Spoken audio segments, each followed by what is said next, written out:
Le calme en 2 minutes. Allez, pour moi, celle-là alors. Vas-y, prends-la. Alors, le calme, c'est le collectif Agile Leroy Merlin.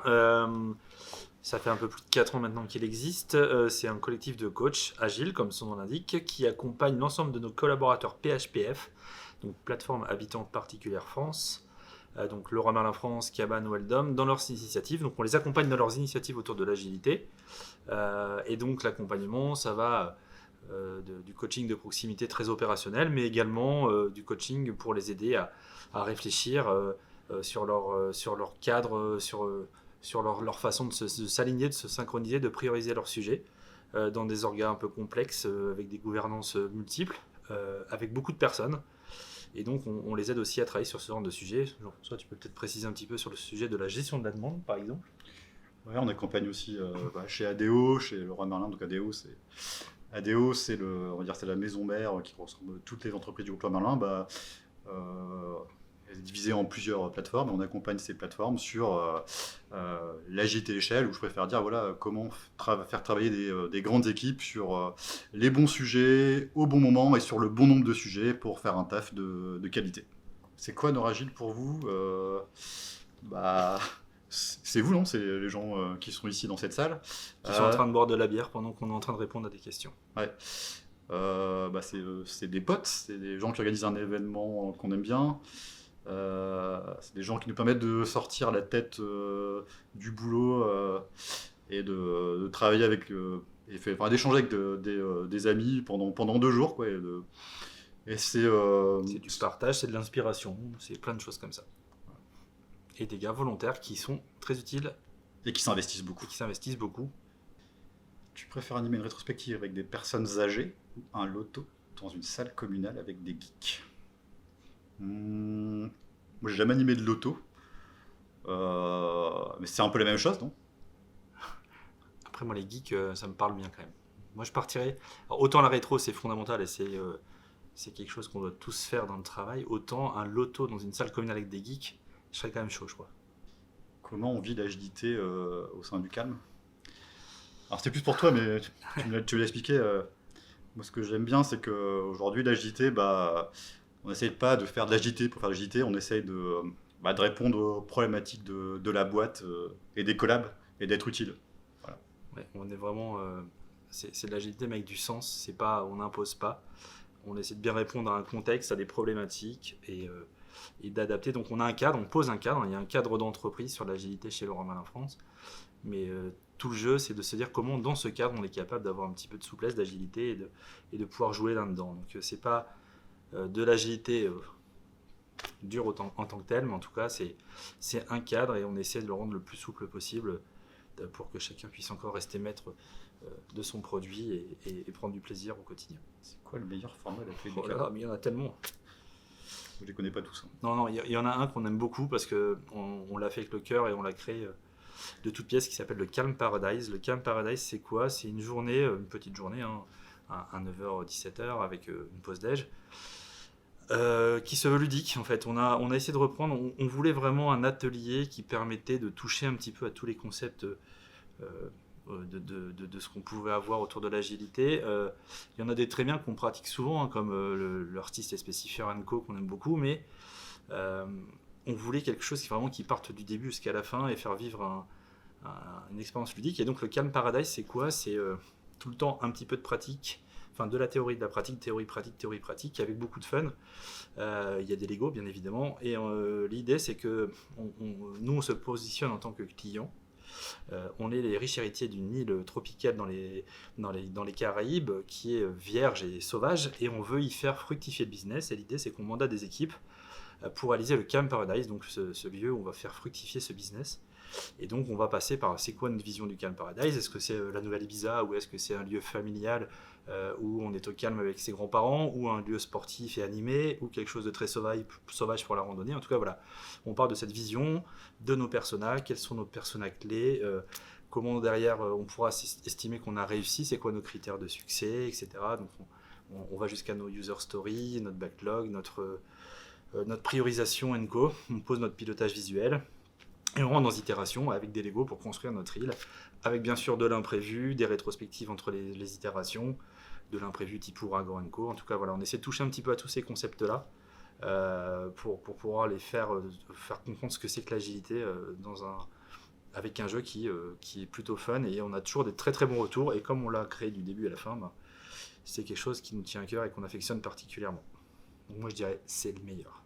Est-ce que tu préfères faire Safe 6 ou un hot dog sans saucisse moi je préfère quand même Safe 6 parce qu'un hot dog sans saucisse c'est plus un hot dog. Safe 6 il y a quand même quelques liens avec l'agilité. Voilà, on est souvent détracteurs de Safe 6, surtout au nord de Paris. Et moi personnellement c'est quelque chose que j'ai jamais pratiqué, j'ai jamais travaillé avec des personnes qui avaient implémenté Safe dans le cadre de leur accompagnement d'organisation. Et, moi, j'aimerais bien quand même rencontrer des gens qui m'ont dit, qui croient en Safe 6 et qui pourraient me l'expliquer ce que ça peut apporter. Moi, sur Safe, ce que j'aime bien, c'est prendre, tu vois, certaines parties du framework que je trouve intéressantes. Et voilà, tout n'est pas acheté. Je pense qu'il y a des choses intéressantes. Il y a certainement des choses à ne pas acheter et des choses intéressantes, bien évidemment. Vous êtes toujours calme. Alors celle-là, vous l'avez jamais faite. Parfois oui, il y a des moments où c'est un peu plus calme que d'autres, mais rarement. Non, sincèrement, on est vraiment souvent sollicité. Il y a beaucoup de choses à faire. On a apporté, je pense, beaucoup de choses. Et on est sursollicité, quoi. Ouais, c'est vrai qu'il y a beaucoup de boulot. On a fait beaucoup de choses, on a bien avancé sur notre transfo agile, mais il y a encore du chemin. Il y a encore beaucoup de sujets, et on a une posture qu'on avait historiquement jusqu'à quelques temps assez en réaction et en réponse à des besoins d'entreprise, des besoins d'accélérer, de se synchroniser, etc. Aujourd'hui, on est dans une orga, une transfo permanente. On rentre en mode plateforme. Comment demain on travaille aussi entre les BU avec nos partenaires. Il y a encore beaucoup de sujets, notamment on parlait de Safe tout à l'heure, et donc des sujets d'orga dans des organisations complexes, avec une gouvernance complexe, multi-BU, et donc on a encore beaucoup à apporter. Donc c'est loin d'être calme. Et cette posture qu'on avait historiquement, aujourd'hui, moi j'aimerais qu'on soit plus disruptif, qu'on soit plus dans l'innovation, et qu'on apporte des choses nouvelles, et qu'on propose des choses. Et aujourd'hui, par exemple, on est très focus grâce à notre collègue Thomas Moreau, qui est un petit peu le partenaire en France de Jürgen Appello avec Unfix. C'est des choses qu'on teste beaucoup sur les orgas de nos équipes, qui peuvent apporter beaucoup. Et donc on aime bien ce côté innovant et d'aller chercher des choses nouvelles. Donc il y a beaucoup de sujets en termes de transfo agile, d'orga, comment on maintient au bon niveau ce qui a déjà été fait. Donc beaucoup de travail. Donc c'est pas très souvent calme, au calme. Et puis le jour où ce sera trop calme, peut-être qu'on n'aura plus besoin d'être là. Côté RSE, alors on en dit quoi? RSE, c'est quelque chose qui résonne beaucoup chez Leroy Merlin. On a notamment des OKR d'entreprise et dans nos différents domaines sur ce sujet. Si je vous parle un petit peu, tu peux peut-être nous en parler si tu veux sur le Home Index par exemple. Sur le, nous, on vend quand même des produits, hein, on fait du retail, et sur nos produits, on évalue en fait leur impact RSE. Voilà, est-ce que mon produit est composé d'une matière première, durable? Est-ce que mon produit est durable dans le temps? Dans quelles conditions il est produit? Dans quelle usine? Est-ce que les conditions sociales des personnes qui fabriquent le produit sont OK? Et tout ça, ça nous permet d'évaluer nos produits. On leur donne une note entre A et D. Et aujourd'hui, on a évalué 35 000 produits sur notre site web. On a 13 000 qui sont notés entre A et B. Tous les produits qu'on vend ne sont pas encore évalués, mais on a commencé à en évaluer une partie. Et l'idée, c'est qu'on ait vraiment un impact positif avec les produits qu'on vend. On a aussi un vrai sujet autour du numérique responsable avec l'accessibilité. Comment on peut être plus responsable sur le numérique avec nos devices. Donc il y a vraiment des choses qui nous animent sur le sujet. Et dernièrement, on a aussi testé avec nos amis de Suricat ce qu'ils appellent le framework responsable, agile responsable, où on essaie d'insuffler un petit peu dans la pondération de nos user stories, dans la façon dont on va réfléchir sur comment on va les implémenter, ou comment on peut avoir un impact positif ou pas. Et ça peut jouer sur la priorisation et le poids qu'on va donner à une fonctionnalité. Donc ça crée la discussion et ça permet d'être un peu plus responsable dans le choix des solutions qu'on va apporter dans le numérique. Donc on l'a testé avec des équipes chez nous, avec eux. Ils nous ont gentiment accompagnés sur ce sujet. L'idée, c'est de voir comment derrière on peut transformer l'essai là-dessus. Donc voilà, que ça soit en magasin, côté numérique ou autre, voilà, c'est quelque chose qui nous anime et qui est vraiment important pour Leroy Merlin.